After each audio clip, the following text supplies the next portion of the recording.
सपने वो नहीं है जो नींद में आते हैं, सपने तो वो हैं जो नींद आने नहीं देते हैं। इंतजार करने वालों को उतना ही मिलता है जितना कोशिश करने वाले पीछे छोड़ के चले जाते हैं। करता रहे तू इंतजार, बन जा आलसी, कुछ नहीं मिलेगा। नमस्कार, मैं Vivek Bindra, founder and CEO बड़ा बिजनेस.com। खड़ा हो गया हूं रामेश्वरम के उस मल्लाह के बेटे, जिसके एक कान में गीता के श्लोक गूंजते थे और दूसरे कान में डार्विन के सिद्धांत। नाव पे तीर्थ यात्रियों को रामेश्वरम के मंदिर लेके जाया करते थे, और जब तीर्थयात्री रामेश्वरम मंदिर की परिक्रमा करते थे उतनी देर बैठ के ये फिजिक्स के सिद्धांत पढ़ा करते थे। बिखरी जुल्फों वाले सिर्फ मेरे या आपके नहीं बल्कि पूरे देश के चहेते डॉक्टर एपीजे अब्दुल कलाम की आज बात करेंगे। एपीजे, ए मतलब अबुल उनके परदादा, पी मतलब पाकिर उनके दादा, जे मतलब जैनुल अब्दीन उनके पिताजी, और अब्दुल कलाम वो उनका खुद का नाम। 11वें राष्ट्रपति, 2002 से 2007 जनवादी राष्ट्रपति, पीपल्स प्रेसिडेंट। एक बार की बात है, कॉन्फ्रेंस में एक अंग्रेज ने पूछा कि अब्दुल कलाम कौन है, एक वाक्य में बताइए। तो वहां बैठे एक बच्चे ने जवाब दिया, he is simple Indian who is inexplicable, यानी कि जिसको एक्सप्लेन ही नहीं कर सकते even with the best of the objectives. यानी कि एडजेक्टिव क्या होता है? वो जो नाउन को समझाता हो। संज्ञा की विशेषता को विशेषण बोलते हैं। दुनिया के सारे विशेषण लगा दो पर उनकी विशेषता को परिभाषित नहीं किया जा सकता। ऐसे थे अब्दुल कलाम। एक बार किसी बच्चे ने उनसे पूछा, सफल होने का क्या मंत्र है? बोले 4 चीजें करनी है, 4 बातें। समझ लो ये वीडियो गेम चेंजर है। 4 बातें। बोला सफल होने के लिए पहले बनाओ बहुत जबरदस्त एम, ग्रेट एम। दूसरा, उस एम के लिए सारी नॉलेज एक्वायर करते जाओ, उसके लिए जो चाहिए नॉलेज एक्वायर कर लो। तीसरा, फिर करो दबा के हार्ड वर्क। और चौथा, परसीवरेंस। हार नहीं माननी है भैया। क्या नहीं माननी? हार नहीं माननी। जीवन को हमेशा ऐसे जियो कि जीवन खत्म होने के बाद भी लोग जिंदगी भर आपको याद रखें, अपनी अपनी जिंदगी तक आपको याद रखें। शुरू से शुरुआत करते हैं। डॉक्टर एपीजे अब्दुल कलाम, 15 अक्टूबर 1931 को उनका जन्म रामेश्वरम के तमिलनाडु में हुआ था।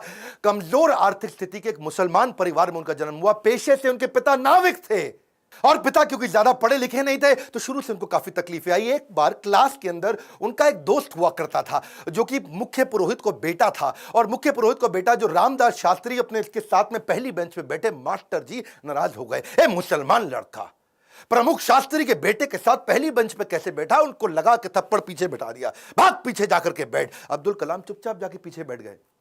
और क्या सोचिए, इस घटना पे उन्होंने उस दिन संकल्प लिया, पीछे बैठ के दुनिया बदलूंगा। और पीछे बैठना कोई मायने नहीं रखता, इसलिए वो कहा करते थे देश का सबसे अच्छा दिमाग क्लासरूम की आखिरी बेंच पे भी मिल सकता है। अच्छा, परिवार बहुत बड़ा था, 10 भाई बहन थे। पैसों की कमी तो होनी थी, तो अपने खर्चा निकालने के लिए अखबार बेचना शुरू किया। छोटी उम्र में अखबार क्यों बेचते थे? इनको पता था पैसा तो मिलेगा, लेकिन सारे रास्ते में बेचते वक्त पूरे अखबार को पढ़ जाऊंगा। चलते चलते सारे अखबार को पढ़ जाया करते थे। 8 साल की जब उम्र में थे ना, ये बहुत छोटे थे। इनके गांव से कई किलोमीटर दूर एक मास्टर जी बहुत बढ़िया गणित पढ़ाते थे, और बोले सुबह 4 बजे 1 घंटे की क्लास फ्री है, उसी बच्चे को पढ़ाऊंगा सुबह 4 बजे जो नहा धो के आएगा।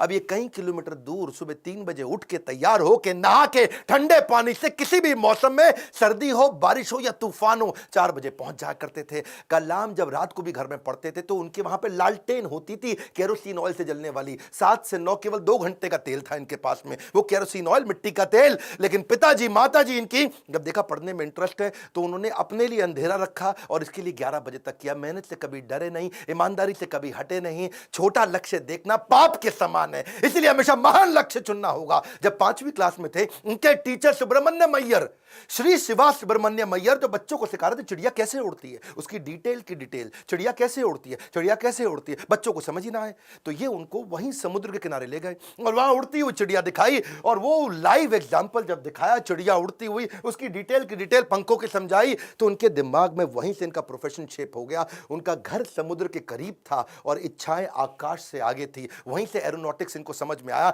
हाई स्कूल इन्होंने रामनाथपुरम के एक श्वार्ट हायर सेकेंडरी स्कूल में किया। और एक दिन एक बार अपने स्कूल में किसी गलत क्लास में पहुंच गए, और गलत क्लास में जब अंदर घुसे तो टीचर ने इनको चपत लगाई, जब तक तुम्हें यही नहीं समझ में आ रहा कि तुम्हारी क्लास कौन सी है, मैथमेटिक्स की क्लास में तुम गलत क्लास में पहुंच गए तो तुम क्या पढ़ोगे और क्या आगे बढ़ोगे। और वहीं इन्होंने इतनी पढ़ाई करी मैथमेटिक्स में कि 100 में 100 नंबर ले आए। टीचर भी हैरान हो गया, अगर तुम सूर्य की तरह चमकना चाहते हो तो पहले सूर्य की तरह जलना होगा। बचपन से ही आसमान में उड़ने की इच्छा थी, इसीलिए इन्होंने मद्रास के हाईएस्ट कॉलेज, देश का सबसे अच्छा कॉलेज था MIT, Madras institute of technology, वहां एरोनॉटिकल इंजीनियरिंग में दाखिला लिया। बहन ने काफी पैसा अपना सोना गहना गिरवी रख करके इनको 1000 रुपए दिया। कॉलेज में अब एरोनॉटिक्स था तो विमान के डिजाइन बनाने थे, प्रोजेक्ट मिला, अब विमान के डिजाइन बनाने में लग गए और डिजाइन जो बनाया और टीचर को दिखाया, टीचर को पसंद नहीं आया और टीचर ने कहा अगर तुम एक अच्छा डिजाइन नहीं बना सके ना अब्दुल कलाम तो तुम्हारी स्कॉलरशिप छिन जाएगी, स्कॉलरशिप छिन जाएगी, स्कॉलरशिप छिन जाएगी। इनका दिमाग चकरा गया। टीचर की ये बात सुन के पांव के नीचे जमीन खिसक गई। 1000 रुपए बहन ने गिरवी रखे, मुझे गहने अपने दिए थे और इन्होंने टीचर से कहा मुझको 1 महीना दे दो, बहुत बढ़िया डिजाइन दूंगा। टीचर ने कहा कोई 1 महीना नहीं, 3 दिन मिलेंगे, 3 दिन। इनका दिमाग हिल गया। उस समय ये घबरा गए थे स्कॉलरशिप ना छिन जाए। उसके बाद तो उन्होंने 3 दिन ना खाया ना सोए, 3 दिन ना खाया ना सोए, 72 घंटे लगातार उस पर काम किया, जी जान लगा दिया। और जब प्रोफेसर ने देखा डिजाइन, प्रोफेसर भी हैरान हो गए, उनकी आंख में आंसू आ गए। बोला बहुत बढ़िया डिजाइन बनाया। नींद और निंदा पर जो विजय पा लेते हैं उनको आगे बढ़ने से कोई नहीं रोक सकता। जो नींद और निंदा पे विजय पा लेता है उनको आगे बढ़ने से कोई नहीं रोक सकता है। इसके बाद MIT की परीक्षा अच्छे नंबर से उन्होंने पास करी। अब पढ़ाई तो उनकी हो चुकी थी। अगली लर्निंग इनके जीवन से क्या है? फेलियर को हार्ट में और सक्सेस को हेड में घुसने नहीं देना चाहिए। दिल और दिमाग को कंट्रोल में रखो। अब इनके पास 2 इंटरव्यू की ऑप्शंस आई, एक मिनिस्ट्री ऑफ डिफेंस से और दूसरी एयरफोर्स से। इनको कहां जाना था आपको मालूम है? एयरफोर्स में। और जो डिफेंस का था वो दिल्ली में था और एयरफोर्स था देहरादून में। तो दिल्ली होते हुए देहरादून जा रहे थे और वापसी पे इनको दिल्ली आना था। अब जब ये देहरादून गए वहां पे 25 लोग एग्जाम देने आए वहां इंटरव्यू के लिए, जिनको वहां पे एयरफोर्स में सिलेक्ट होना था। अब 25 में से सीटें थी खाली 8 और इनकी रैंक क्या आई? 9वीं। फेल हो गए, वहां पे 1 नंबर से पीछे रह गए। 8 लोग सिलेक्ट हो गए, ये वहां रह गए। देहरादून से जब उतरते हैं सबसे पहले आता है ऋषिकेश। ये ऋषिकेश गए, वहां इनको मिले स्वामी शिवानंद। स्वामी शिवानंद तो बहुत पॉपुलर है, आज भी ऋषिकेश में उनके कई मठ हैं। तो इन्होंने शिवानंद के जाकर के अपनी तकलीफ बताई। उन्होंने इनको गीता पढ़ने के लिए जब बताया और इनसे कहा कि अगर ख्वाहिश आपके दिलो जान से निकले, पवित्र हो और उसमें शिद्दत हो तो कमाल की एक अजीब सी ताकत होती है उसके अंदर। इसीलिए जो तुमने सोचा है वो होगा, तुम विश्वास से रखो। ये गीता का लर्निंग था। यम यम तम तम, जैसा जैसा वैसा वैसा। यम यम वापी स्मरण भावम, जहां तुम्हारा स्मरण और भाव होगा तुम वैसे पक्का बन जाओगे। कलाम उसके बाद जब दिल्ली लौट के आए अपने गुरु से मिलने के बाद, तो वो मिनिस्ट्री ऑफ डिफेंस की नौकरी बची थी DRDO की। किसको पता था वही DRDO इनके देश को आगे बढ़ाने में सबसे कारगर होगा। ये वहां प्रमोट हुए और किनके साथ? डॉक्टर विक्रम साराभाई की टीम में आ गए। आप चाहते हैं डॉक्टर विक्रम साराभाई पे भी हम वीडियो बनाएं? ये पेट्रियोटिक थे, ऑपर्चुनिस्टिक नहीं थे। अब्दुल कलाम विशेष व्यक्ति थे। 1963 में विक्रम साराभाई की टीम से इनको सिलेक्ट किया गया कि इनको नासा भेजो भैया ट्रेनिंग के लिए। ये 6 महीने की ट्रेनिंग के लिए नासा गए। नासा समझो भैया, नासा, नासा अमेरिका सबसे बड़ी संस्था जिसमें आगे बढ़ना चाहते थे। नासा इनको देख के चौंक गया, बोला यार लड़का बहुत जबरदस्त है। और इनको क्या बोला? भाई तू बहुत चैंपियन है, मेरी बात सुन, तुझको दे रहे अमेरिकन सिटीजनशिप, यहीं रह जा, तनख्वाह देंगे इंडिया के 5 गुना ज्यादा, अमेरिकन सिटीजनशिप, यहीं किसी गोरी से शादी कर, ओए होए जिंदगी में आराम ही आराम। अपनी ऑटोबायोग्राफी, आत्मकथा में इन्होंने बताया कि एक बार के लिए इनके मन में भी विचार आया कि क्या मैं यहां रुकूं या नहीं रुकूं। वो बहुत चुनाव करना कठिन था कि आदर्शों की ओर चला जाए या माला माल होने के अवसर को गले लगाया जाए या पैसों और करियर के लिए इन्होंने सोचा विदेश नहीं जाएंगे, देश सेवा के इस अवसर को नहीं गंवाएंगे। लौट के देश आ गए। डिफिकल्टीज हमेशा आपकी सफलता के रास्ते में आएंगी। अगली कहानी काफी डिफिकल्टीज आई जब इन्होंने शुरुआती टीम साइंटिस्ट की इसरो में ज्वाइन करी। वो क्या कहते हैं, देखो लर्निंग समझना, इन्होंने हमेशा डिफरेंशिएट किया। रियल प्रॉब्लम अलग है, इनकन्वीनियंस अलग है। प्रॉब्लम और इनकन्वीनियंस अलग अलग चीजें होती हैं। अगर आपके घर में भैया आग लग जाए, घर में आग लग गई, धू धू के घर जल रहा है और उसी वक्त आपकी गर्दन भी टूट जाए, हाथ भी टूट जाए, पांव भी टूट जाए, उसको बोलते हैं आप मुसीबत में हैं। बाकी सब कुछ केवल सामान्य असुविधाएं होती हैं। इनके जीवन में इन्होंने असुविधा पे ध्यान नहीं दिया, रियल प्रॉब्लम्स पे ध्यान दिया। असुविधा बहुत आई क्योंकि ये शुरुआती टीम में इसरो की ज्वाइन किए थे। जिंदगी में जितनी बड़ी मुश्किलें होंगी और उन पर अगर आपने काबू पा लिया तो उतना ही बड़ा आपका नाम भी होगा। जब इन्होंने ज्वाइन किया वहां शुरुआती दिनों में तो सेंट मैरीज चर्च था, कुछ नहीं दिया गया, कोई इन्वेस्टमेंट नहीं थी वहां पे। सेंट मैरीज चर्च को इन्होंने अपना ऑफिस बनाना पड़ा इनको। वहां सारे साइंटिस्ट इंजीनियर जो नासा से ट्रेन होकर आए थे वो चर्च में बैठ के ऑफिस में बैठे और बीच पे उन्होंने समुद्र के किनारे अपना रॉकेट का लॉन्च पैड बनाया और जो अस्तबल होता है या बल्कि कैटल शेड जो गौशाला होती है वहां की लेबोरेटरी बन गई। बिशप जो चर्च के फादर थे उनके घर को इन्होंने अपना वर्कशॉप बनाया। साइकिल पे और बुल्लक कार्ट समझते हैं, बैलगाड़ी है जी, धीरे धीरे चक्का चलता या खुद ही साइकिल पे रॉकेट रख रख के ले जा रहे थे। रॉकेट के छोटे छोटे पार्ट वाटर सैटेलाइट, आज भी फोटोग्राफ्स हैं। सारी डिफिकल्टीज के बीच में इन्होंने पहला साउंडिंग रॉकेट 1963 में लॉन्च किया था। ये इतना मशगूल हो गए भैया काम में, इतना मशगूल हो गए, इनकी सगाई फिक्स हो गई थी। उस समय ये 32 साल की उम्र थी, इनकी सगाई फिक्स हो गई, ये काम में लगे रहे, भैया रॉकेट जाएगा, रॉकेट जाएगा, देश का पहला रॉकेट जाएगा। ये सगाई पे जाना भूल गए लोग बेचारे, वहां मंडप पे इंतजार करते रहे। मंडप तो नहीं, रिंग सेरेमनी थी, वहां इंतजार ही करते रह गए। अरे अब्दुल कलाम आएगा। अब्दुल कलाम रॉकेट बनाने में लगे थे देश के लिए। जीवन में कठिन दौर से गुजरते वक्त ये मत सोचिए कि ये जिंदगी में कठिनाइयां हमेशा रहेंगी। ये कठिनाइयां आई हैं और चली जाई हैं, चली जाएंगी। इन्होंने गीता हाथ में पकड़ ली थी, इनको इनके गुरु ने दिया था, और गीता में क्या बताया, आगाम पाइनो, कठिनाइयां आएंगी और चली जाएंगी। 1969 में इसरो के डायरेक्टर की जब इनको कमान दी गई तो उन्होंने सोचा कि क्यों नहीं SLV-3। SLV-3 क्या होता है? ये एक होता है सैटेलाइट लॉन्च व्हीकल, यानी कि कभी सैटेलाइट को भेजते हैं तो उसका एक लॉन्च व्हीकल चाहिए होता है। एक होती है गोली ठा और एक होती है गोली के लिए बंदूक जिससे गोली निकलती है, तो एक लॉन्च व्हीकल होता है जिससे सैटेलाइट को भेजते हैं और जो अपने ऑर्बिट में जाके सेट होता है। तो जब इनके पास पैसा नहीं था वहां पे, इन्होंने क्या कहा कि भैया SLV-3 के लिए काम करूंगा और PSLV के लिए काम करूंगा। SLV-3 में 1 रुपया लगेगा, PSLV में 1 रुपया लगेगा, तो दोनों मिला के 2 रुपया लग जाएगा। तो ऐसा करते दोनों को एक साथ करने का जुगाड़ करता हूं, 1 रुपये 20 पैसे में कर दूंगा, 80 पैसा बच जाएगा। तक थोड़े कम खर्चे के अंदर दोनों प्रोजेक्ट पूरे कर दिए। इसके लिए उन्होंने सरकार से फंड मांगा। इंदिरा गांधी ने बोला फंड नहीं है, पब्लिकली मना कर दिया, प्राइवेटली थोड़ा सा फंड इनको दिया, और थोड़ा सा फंड मिलने के बाद ये जी जान से अपने प्रोजेक्ट पर लग गए। अब अब्दुल कलाम है भैया, 18 घंटे रोज काम करते थे, साल के 365 दिन, लीप ईयर में 366 दिन भी काम करते थे। 1969 से 1989 तक 10 साल इन्होंने अपना जी जान से मेहनत किया। केवल 2 बार छुट्टी ली, एक बार पिता के देहांत पे, एक बार माता के देहांत पे। बाकी दिन कोई सैटरडे संडे नहीं, 15 अगस्त 26 जनवरी नहीं। 10 साल के कठिन परिश्रम के बावजूद 1979 में इनका SLV-3 satellite launch vehicle fail हो गया। और जब फेल हुआ तो ये बहुत घबरा गए, क्योंकि उस समय ये इसके ऊपर पूरा देश देख रहा था इनको, पूरी दुनिया की मीडिया देख रही थी इनको, हताश हो चुके थे। और उस परिस्थिति में इनके जो प्रोफेसर सतीश धवन जो चेयरमैन थे उस समय, उन्होंने इनको बुलाया कि आओ अब्दुल कलाम, चलो मीडिया इंतजार कर रही है, वहां जाके बात करना होगा। कलाम घबराए हुए थे, अब सब कुछ मेरे ऊपर आ जाएगा, क्योंकि ये मिशन डायरेक्टर, प्रोजेक्ट डायरेक्टर थे। As a mission director, project director, इनके फेलियर पे पूरी दुनिया देख रही थी। और जब सतीश धवन ने इनको बुलाया तो ये और घबरा गए, अब मीडिया को क्या जवाब दूंगा। मीडिया ने कहा करोड़ों रुपया तुमने देश का लगा के बर्बाद कर दिया, तुम्हारे को क्या अधिकार था।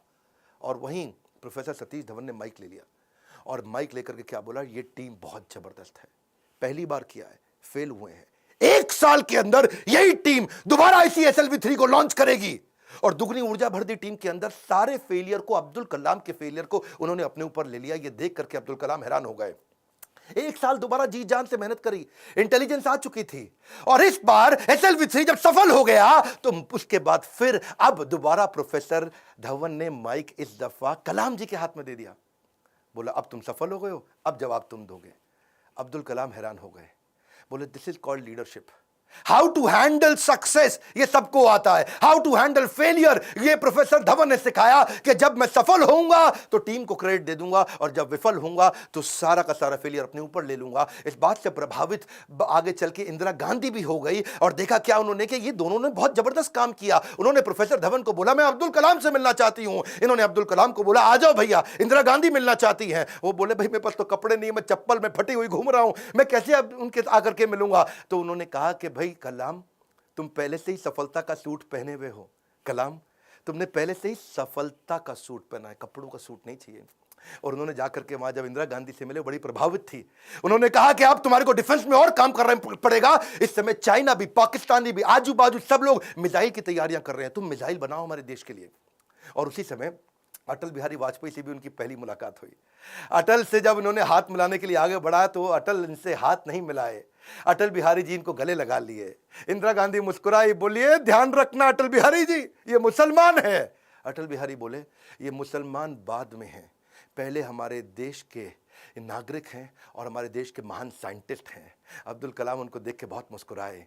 सफलता पे सफलता मिल रही थी, उसका उन्हें इनाम भी मिल रहा था। 1981 में पद्म भूषण अवार्ड दिया, 82 में DRDO का डायरेक्टर बना दिया। डिफेंस की ऑर्गेनाइजेशन DRDO उसके मुख्य पद पे आ चुके थे, पर मन से वो खुश नहीं थे, मन से खुश नहीं थे, क्योंकि जानते थे कि चाइना और पाकिस्तान मिसाइल पे मिसाइल बना रहा है और उन्हें देश की सुरक्षा खतरे में नजर आ रही थी। उस दौरान कमाल की बात देखो, अजीबो गरीब इमेजिनेटिव व्यक्ति थे अब्दुल कलाम जी। उन्होंने महाभारत को पढ़ना शुरू किया और महाभारत में बर्बरीक की कहानी सामने आई, उससे बड़े इंस्पायर्ड हुए। बर्बरीक की कहानी अलग सी ही थी। बर्बरीक कहते हैं कि उनके पास 3 तीर है और 3 तीर से वो क्या करेंगे, पहले तीर में सबको प्रोटेक्ट कर लेंगे, भाई किस किस को प्रोटेक्ट करना है, दूसरे में किस किस को अटैक करना है। मेरी बात समझना, पहले 2 तीर में क्या करेंगे, किसको अटैक करना है उन सबको डिसाइड कर लेंगे, उसके बाजू में किस किस को, सबको थोड़ी पूरा का पूरा शहर उड़ा दें। भाई जिसको प्रोटेक्ट करना है उसको सिलेक्ट कर लिया, जिसको अटैक करना है उसको सिलेक्ट कर दिया, तीसरे तीर में गेम ओवर, खत्म कर दिया। तो उनके पास 3 तीर थे। वहां सोचे यार ये तीर किसको प्रोटेक्ट, किसको अटैक, कैसे जाना है, किधर किधर जाना है, बड़ा गाइडेड तीर है। वहां से उन्होंने इंटीग्रेटेड गाइडेड मिसाइल प्रोग्राम तैयार किया कि क्यों नहीं कोई ऐसी मिसाइल बना दे कि आदमी लेफ्ट भागे तो मिसाइल लेफ्ट चली जाए, आदमी राइट भागे तो मिसाइल राइट चली जाए, और जिस टैंक को उड़ाना है वो टैंक आगे निकल गया तो मिसाइल आगे चली जाए। गाइडेड मिसाइल कैसे बनाए, बर्बरीक के उनको इस प्रसंग से इमेजिनेटिव थे।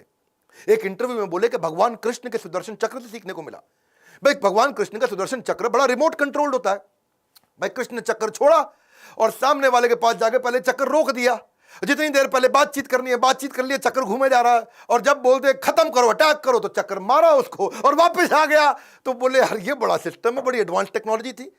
तो वहां से उनको इंटीग्रेटेड गाइडेड मिसाइल ये मॉडल उन्होंने शुरू किया और उसके बाद उन्होंने एक के बाद एक मिसाइल की झड़ियां लगा दी।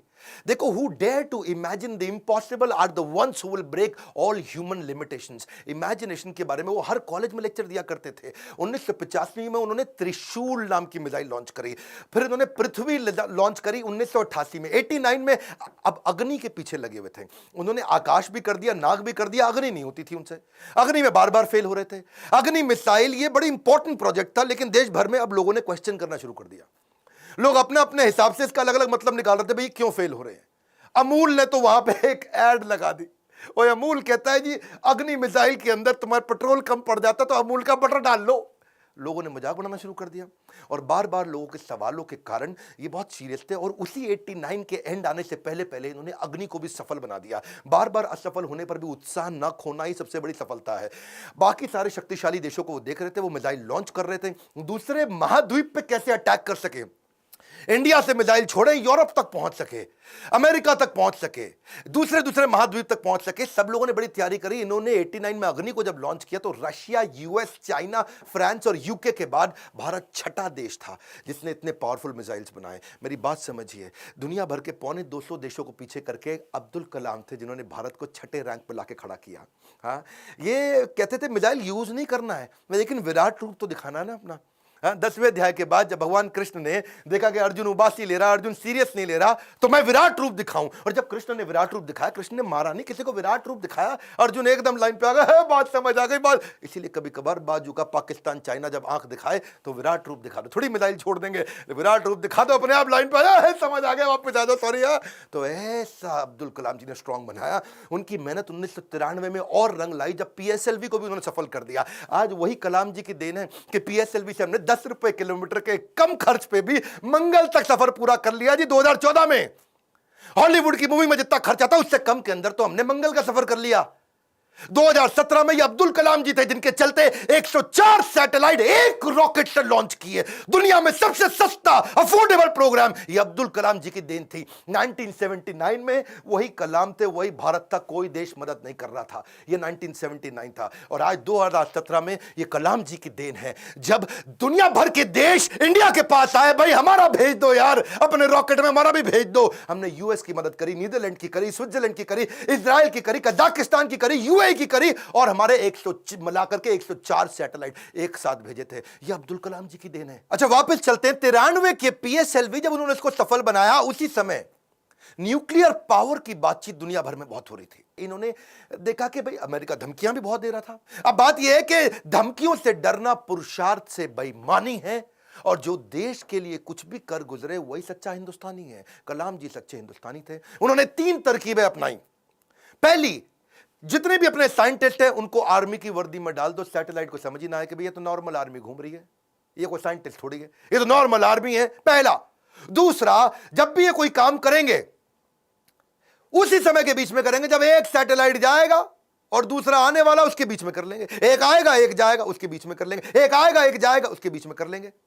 तो ये उतने ही टाइम में तैयारी करते थे। और तीसरा, काम खत्म होने के बाद जमीन को एकदम साफ सुथरा ऐसे सेट करते थे, जब सैटेलाइट आएगा पता ही नहीं चलता कुछ हुआ यहाँ पे, ओए आर्मी वाले आराम से घूम रहे हैं। अमेरिका को पता नहीं लगने दिया। 1992 से 97 लगातार उन्होंने काफी काम किए। आसपास के गांव और अन्य लोगों को कभी नहीं पता चला कि यहां हुआ क्या है, और यही मेहनत उनकी रंग लाई। 1998 में भारत ने ऑपरेशन शक्ति के नाम से परमाणु परीक्षण कर दिया, चुपचाप कर दिया। आज इन्हीं प्रयासों से भारत परमाणु समृद्ध बन पाया है। 5 देश थे उस समय में, फ्रांस था, यूएस था, रशिया, यूके और चाइना। ये 5 देश थे। हमें किसी से दिक्कत नहीं थी, हमें चाइना से दिक्कत थी, क्योंकि चाइना चुपचाप उस समय पाकिस्तान को भी परमाणु शक्ति दे रहा था। वो तो आपको पता ही है जी, है वो तो उसका नाजायज, मैं जरा नहीं बोलूंगा। तो उसके चक्कर में, पाकिस्तान और चाइना के चक्कर में यहां इंडिया ने काम पूरा कर दिया। उनके लगातार प्रयासों के चलते 1997 के अंदर उनको भारत रत्न दिया गया। 41 साल तक उन्होंने भारत की सेवा करी। 1999 में वो रिटायर हुए। उन दिनों वाजपेयी जी एक्शन में चल रहे थे इधर, यहां ये रिटायर हुए, वाजपेयी जी एक्शन में। उन्होंने फोन मिला दिया, ओ हाँ भी कलाम जी, बात सुनो यार, अपना मंत्रिमंडल हम बना रहे हैं, तुम्हारे को हम मिनिस्ट्री देना चाहते हैं, आ जाओ यार। तुम बुद्धिमान आदमी हो, विजनरी लीडर थे। वाजपेयी जी अपने आप में विजनरी थे। बोले अब्दुल कलाम को लूंगा तो बहुत अच्छा रहेगा, माइनॉरिटी भी हमारे साथ जुड़ेगी, बुद्धिमत्ता भी मिलेगी, इंटेलिजेंस भी बिल्ड होगा। अब्दुल कलाम जी को कन्विंस करने में लगे। कलाम जी बोले 1 दिन बाद बताऊंगा जी। 1 दिन बाद कलाम जी ने फोन कर दिया कि जी मैं अस्वीकार करना चाहता हूं, और मिल करके फिर जाके बोला कि मुझको एक नई पीढ़ी तैयार करनी है जो भारत को विश्व गुरु बना सके। एक नई पीढ़ी तैयार करने के लिए मैं कॉलेजेस में पढ़ाना चाहता हूं। अपनी टीचिंग के प्रोफेशन के लिए अन्नामलाई यूनिवर्सिटी तमिलनाडु साउथ वापस चले गए। अगली बार यहां तो सब ठीक हो गया। अब जब राष्ट्रपति बनने का समय आया 2002 में, कई लोगों का नाम आया, बहुत सी चीजें आगे पीछे हुई, और उन्हीं दिनों जब वो नाम आया तो फिर से यहां घंटी बजते रही इनके ऑफिस के अंदर, कलाम जी के। और जब ऑफिस में घंटी बजती रही, किसी को नहीं पता चला, तो किसी ने, इनके वाइस चांसलर ने इनके यूनिवर्सिटी में जाके भाग के कलाम जी को बोला, अरे कलाम जी आपके यहां प्रधानमंत्री जी का फोन आ रहा है बार बार। कलाम जी गए, उन्होंने फोन उठाया, तो नमस्कार, बातचीत शुरू हुई। तो वाजपेयी जी ने कहा, देखिए एक रिक्वेस्ट करूंगा, अब मना नहीं करना, पिछली बार आपने मना किया था, अब नहीं करना। तो कलाम जी ने पूछा, कहिए क्या रिक्वेस्ट है। वाजपेयी जी बोले, हम आपका नाम देश का राष्ट्रपति बनाने के लिए रिकमेंडेशन देना चाहते हैं, आप हाँ कर दीजिए। अब्दुल कलाम जी मुस्कुराए और बोले 1 घंटे का समय दीजिए। 1 घंटे के बाद वो वापस गए, उन्होंने फिर फोन किया और स्वीकार कर लिया। बोला ठीक है, मैं इसके लिए तैयार हूं। अब कलाम जी का राज्य अभिषेक होना था, जैसे भगवान राम का राज्य अभिषेक हुआ 14 साल के वनवास के बाद में।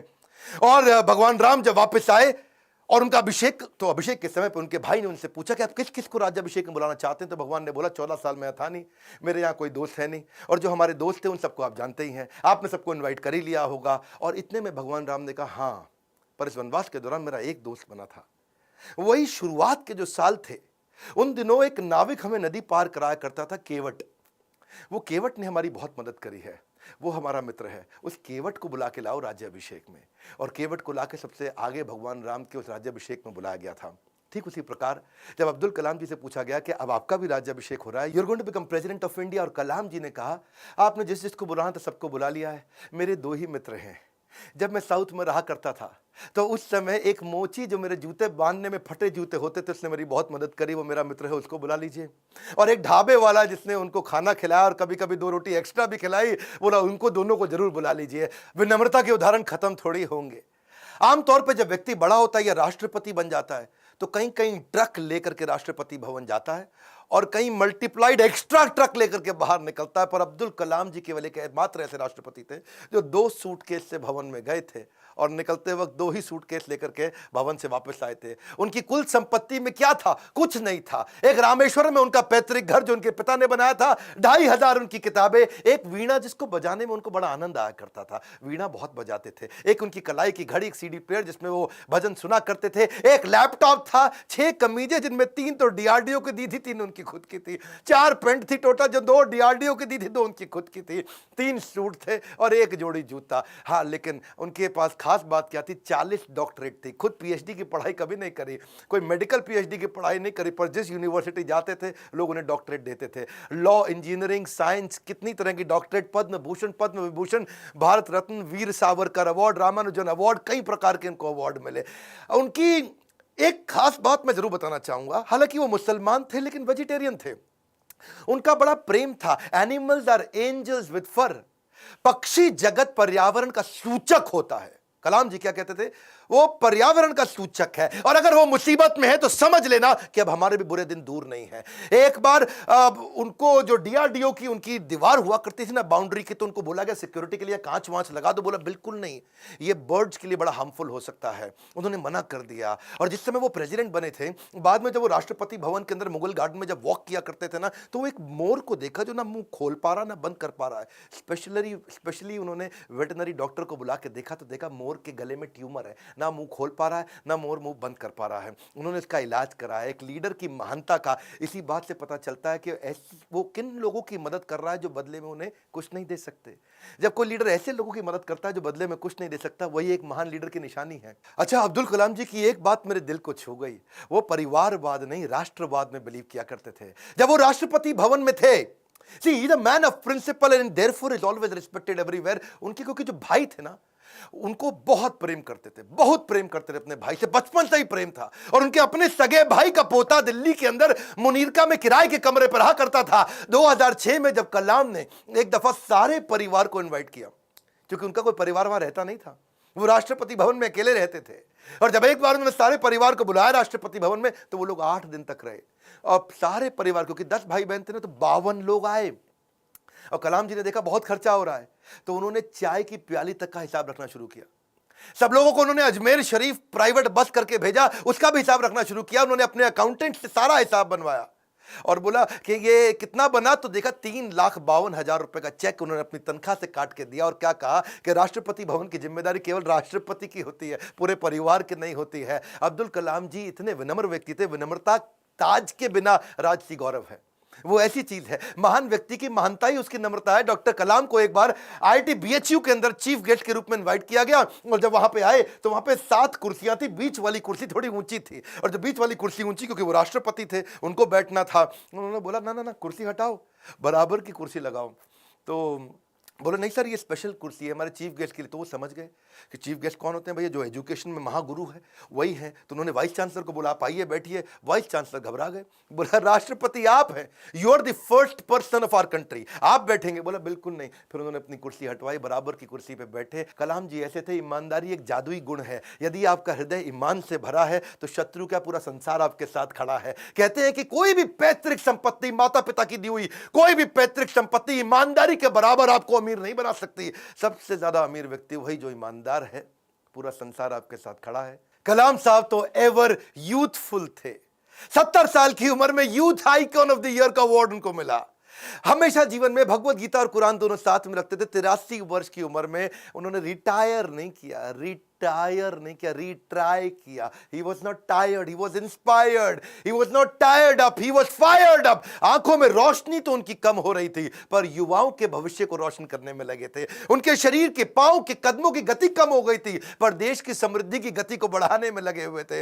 एक असाधारण, एक अनोखा, अस्वाभाविक, अलौकिक व्यक्तित्व के 2015 में हमेशा के लिए हमको अलविदा करके चले गए। और कहां गए? उसी IIM शिलोंग के अंदर आखिरी लेक्चर देते वक्त जैसे क्षत्रिय अपने युद्ध के मैदान में लड़ाई करते हुए वीर गति को प्राप्त करता है, ऐसे ही IIM शिलोंग के अंदर लेक्चर देने के बाद तुरंत वहीं लेक्चर देते वक्त जो कल था वो आज नहीं है, जो आज है वो कल नहीं होगा, वैसे ही इस ब्रह्मांड में दूसरा कोई कलाम नहीं होगा। स्विट्जरलैंड जैसा देश जो साइंटिफिक रिसर्च के मामले में 8वें पायदान पे आता दुनिया में, और जब वो 26 मई कलाम स्वयं जब उनके देश गए थे, तो वही स्विट्जरलैंड उसको साइंस डे के रूप में मनाता है।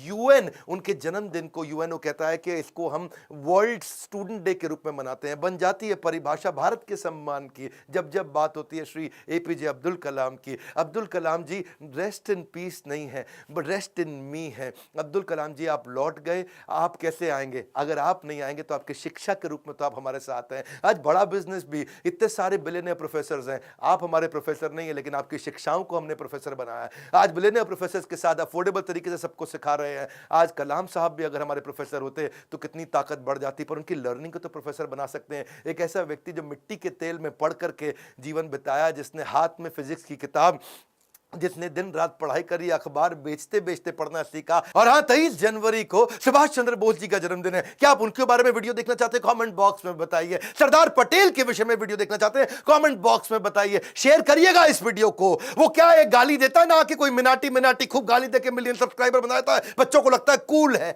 देश का चरित्र बनाना है, गाली बोलना नहीं सिखाना है। इस वीडियो को शेयर करिए। अगर आप माँ बाप, अपने बच्चों को जरूर दिखाइए। हमारे को और अब्दुल कलाम बढ़ाने हमारे देश में, इस वीडियो को देश भर में, दुनिया भर में पहुंचाइए। हमारे साथ जुड़े रहने के लिए, नए हैं तो आके सब्सक्राइब करने के लिए आप सबका हृदय की गहराइयों से प्रेम पूर्वक बहुत बहुत धन्यवाद।